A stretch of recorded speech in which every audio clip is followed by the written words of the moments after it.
Martine McCutcheon, Love Actually was a massive curveball helped me fall in love with acting again.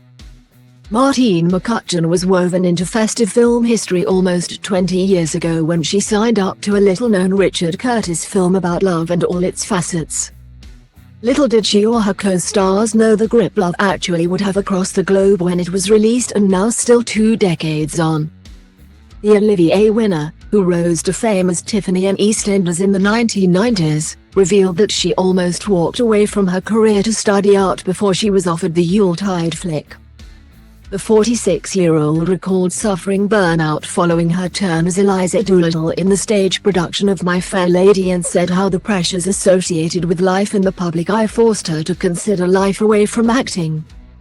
McCutcheon, who has partnered with Vodafone this festive season, described how paparazzi would camp outside her house at the time and admitted the interest in her personal life as she switched her attention to music got too much to handle.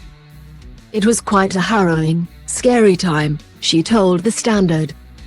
"After finishing up my year with My Fair Lady, I was absolutely exhausted, and I felt like, whilst I loved the career so much, I didn't know mentally and physically that I would be able to cope with the press intrusion.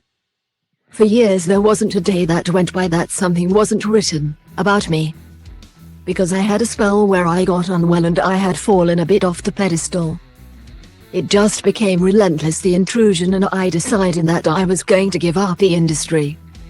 I've always loved fashion and art, and thought, maybe I'll go to the Royal College of Art and I'm going to change my career." The perfect moment singer shared. "I called my agent and told him I was finishing, I'd go out on the Olivier Award, and that I was going to go out on that high because I had given so much of myself to this industry. I just felt burnt out." While figuring out her future at a friend's home in Spain where she said she slept for 3 days, McCutcheon got an unexpected call from Curtis about the part of Natalie, Hugh Grant's love interest. "On the way there I'm thinking, God or the universe, you need to give me a sign if you want me to stay in the industry, otherwise I'm going to go do something else." Then I got the phone call, she revealed. "The phone call was my agent saying, 'I hope you don't mind, I got your number from your mum. I've had a call from Richard Curtis, didn't know he's been following your career.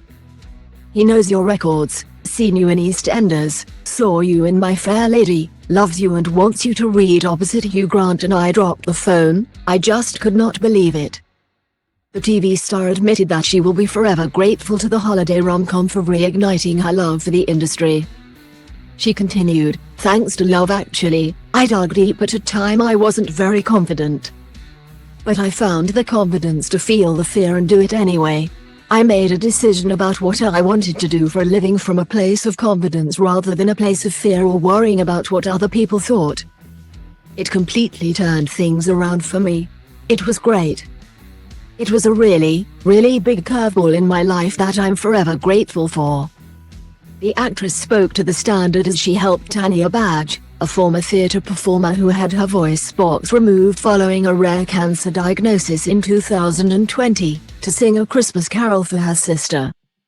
Through modern technology, McCutcheon's vocals were transmitted from a recording studio into an electrospit, a smart instrument, which the lead's native wore around her neck, and the vocal samples traveled through her throat, allowing her to shape the sounds into Silent Night.